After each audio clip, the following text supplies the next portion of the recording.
So we are officially into the last 16 of the FIFA World Cup 2026. And what a round of 32 it has been, and generally what a World Cup it has been so far. If you look at all the matches, one of the teams that sticks out the most, unfortunately, they lost yesterday to Argentina, was Cape Verde. But what a fantastic run and journey they've had. They they came second in their group, which consisted of Spain and Uruguay and Saudi Arabia. They made it to the last 32. And then last night, when they were playing Argentina, they literally pushed the current world champions to extra time. And even then, it was an absolute thriller. The game ended at 3-2, but it was one hell of a game. And what a journey Cape Verde has been. Sure, Argentina won, and of course, there's still round of 16. There's still the quarterfinals, semis, finals to go. But for a debutant team like Cape Verde to leave their mark on the World Cup like this has been amazing. So hats off to them for their journey, for the impression they've left on I think, on the footballing world. Their goalkeeper has been an absolute leader, I would say, Wozinia. And yeah, hats off to them. They really should, go back from this World Cup absolutely proud. It was the first ever time that Cape Verde was playing in the World Cup, and what a debut tournament they've had. They've definitely left their mark. Everyone in the football community or in the football world would definitely know about Cape Verde now. Along with them, I think the other games that happened in the round of 32, some of them were really fantastic. The Belgium versus Senegal match was an absolute thriller. I think, again, heartbreak for Senegal, because till the 84th or 85th minute, they were leading 2-0. But, then Belgium found their way to the back of the net twice to equalize. And then, they found that extra goal. They found that winning goal through a penalty in extra time. So, knockouts do produce heartbreaks as well. But what a performance it was from Senegal.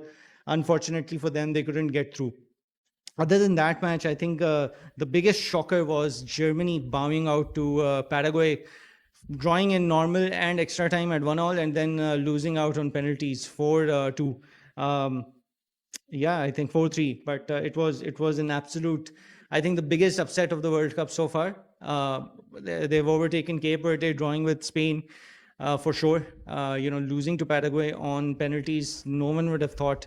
I think everyone had Germany and France down for the round of 16, but it was not to be for Germany. For France, of course, they won their match easily against Sweden, 3-0, made it to the round of 16. So matches from the round of 16, I think Portugal versus Croatia was an absolute banger again.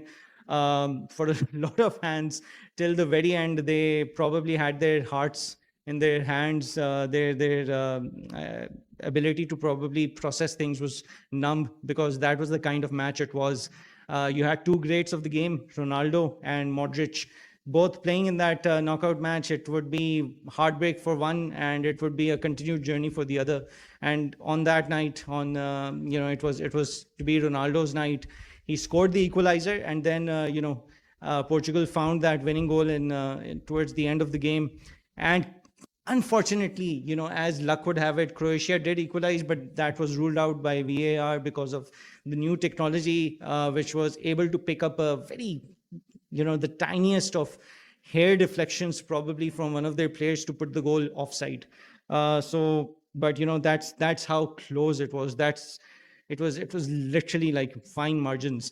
But it was the end of the road for Luka Modric and his Croatia team for this World Cup. But for Luka Modric, for the international stage nonetheless, and what a player he has been. I think if he wasn't in the Messi and Ronaldo era during his prime years, he would probably be a much bigger star, because he was a fantastic player, in that Real Madrid midfield. Before that, for Tottenham as well. And again, he's been a stalwart for Croatia, leading the side to the 2018 World Cup finals also. So, it's been an amazing career for him. He's won the Champions League. He's won the Ballon d'Or. One of the very few names to, penetrate that Ronaldo Messi hold over that award. But hats off, kudos to Modric for a fantastic career. This is where the road ended for him, but Ronaldo goes on. Other than that, I think the other matches were nice as well. They were good as well. But yeah, Ivory Coast and Norway was a good one. Norway winning that 2-1. Mexico fairly comfortable in their 2-0 win over Ecuador. England just about, managed to get through against Congo 2-1. Harry Kane with that brace saving England once again. Then Switzerland were comfortable in their 2-0 win over Algeria. Colombia with their 1-0 win over Ghana. Australia and Egypt went to penalties. So Egypt coming out triumphant 4-2 in that one. And then Brazil and Japan. Japan made it a little difficult for Brazil for a big part of that match, but eventually, Brazil were able to overcome the Japanese resistance and win that 2-1. Spain had it fairly easy against Austria 3-0. And then USA and Bosnia ended 2-0 in the USA's favor. Another good match was the Dutch and Morocco. Ended 1-1 in extra time, in full time and extra time. And then on penalties, it was 3-2 for Morocco. My lord, how many penalties were missed in that penalty shootout. But it was, again, nerve-wracking till the very end. But Morocco went through. And then, South Africa and Canada ending with the hosts going through as well. Remarkably, all three host countries are still in the World Cup, which is great from a fan perspective, because it means the home crowds are really going to be, invested in this World Cup for a longer period. Canada is still there, Mexico is still there, and the US is pretty much still there. And we are now in our round of 16. Now, the matches that are set up for the round of 16, very quickly, I'm going to go through, the matches, the matchups, and what my predictions for them are. Just to keep count, my predictions from the round of 32, most of them were okay. The ones that did not work out for me in my favor were, I called South Africa, they lost. Germany, I think, was a shocker for everyone. They lost. Then I think the other one that I probably, no, I think I got the rest of them right. So, yeah, I mean, we didn't expect Argentina to be pushed as much as they were, but yeah, so the other predictions I had were correct. So that means I'm just down on count for 2 from the round of 32. But now it's time for the round of 16. So let's go over them match by match. The first one is Canada, Morocco. For me, I think it's going to be Morocco. Canada's had a good World Cup. They've been a great host team. They've had a good run, but I think Morocco will prove to be a bit too much for them on quality. It will just be a level too high. It is a knockout match, so we can't really say, especially given how the matches have been, we can't really say whether it will be a one-sided affair or not. But I just think Morocco has enough quality, enough strength to be able to, hold off Canada and make it to the quarterfinals. Then we have Paraguay, France. Paraguay have surprised Germany. They were able to hold them off and win on penalties. I just think France again will be I think it'll just be a bit too much, because France as a team is super strong right now. They have perhaps the best attack in the entire tournament, and what form they've been in as well, with Mbappe and Dembele both scoring and contributing as well, and Olise. He's just been in a extremely fantastic form. In that midfield, in that French team, providing the assists, providing those plays, creating and persistently making things happen for the French team. So yeah, I think these guys are in superb form. So I just see it's a bridge too far for Paraguay. So I think it'll be France, and then the quarterfinal will be Morocco and France for me. Moving on, it'll be USA and Belgium, and in the next one. I mean, on paper, I think Belgium should win it, but USA is not a bad team, so I think this will be a very 50-50 affair. I'm still going to edge Belgium based on, on paper, based on Belgium historically as a team, and the stars they have in the team right now, and of course Trossard being in there. But I think it's 50-50. USA can win it as well, so it'll be a hard call, but I'm just going to tilt it because I have to make one prediction, so I'm going to say Belgium. Portugal and Spain is again a 50-50 for me, because yes, Spain have won a couple of games 3-0, by good margins. They seem to be getting to click, but I just don't see them being at the level that many people predicted they would be at in this tournament. They haven't really been as dominant as one would have expected. At least I don't think they have. They are seemingly coming to their own, but they haven't really come up against very, very strong opposition as yet. At least I don't think so. So in my humble opinion, this is again a 50-50. Portugal is a very high quality side. On its day, I mean, they can easily beat Spain. I mean, it's not like a big gulf in difference between the two. I think they're pretty well matched when it comes to, on paper. When you look at the stars that Portugal has, when you look at the stars that Spain has, they're a pretty evenly matched team, I would say. But the only problem for Portugal is that they've just been very, not, again, same as Spain, they've not really been at their best.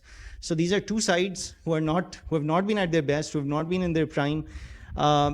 Portugal have had arguably a tougher time of it because they've really scraped their way through so far, just about finding enough to get through. Spain have had a couple of comfortable wins, but they've also not hit top gear as yet. It is 50-50. I'm just going to lean a bit in the way of, actually, I don't know what to call it for this one, but because I have to predict, I'm going to take the fairy tale route. I'm going to lean towards Portugal. I mean, you never know. Maybe they will find their gears. Maybe they will click. And, maybe it is Ronaldo's year to at least go much further than people would think that they will. So I'm just going to call Portugal for this one. Then you have Brazil, Norway. Should be a good game. I think Norway will create problems for Brazil, but in the end, I think Brazil will persevere. So I'm going to go Brazil for this one. Then Mexico and England.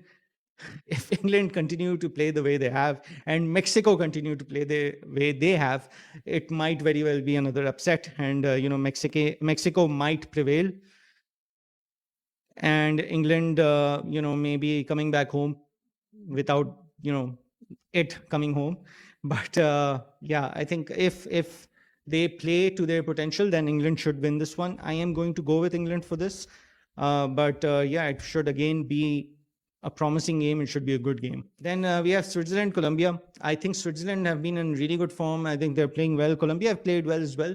But I just think maybe Switzerland are going to, get the better of them, and they're going to go through to the quarterfinals. And then the last one will be Argentina, Egypt. On paper, it should absolutely be Argentina who should go through. Egypt have had a fine run so far. I think Argentina might...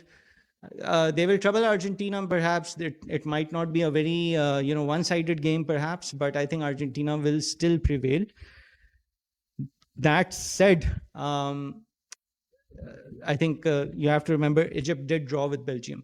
And so, I'm just saying it can be a good game, but again, I'm going to go with Argentina for this one.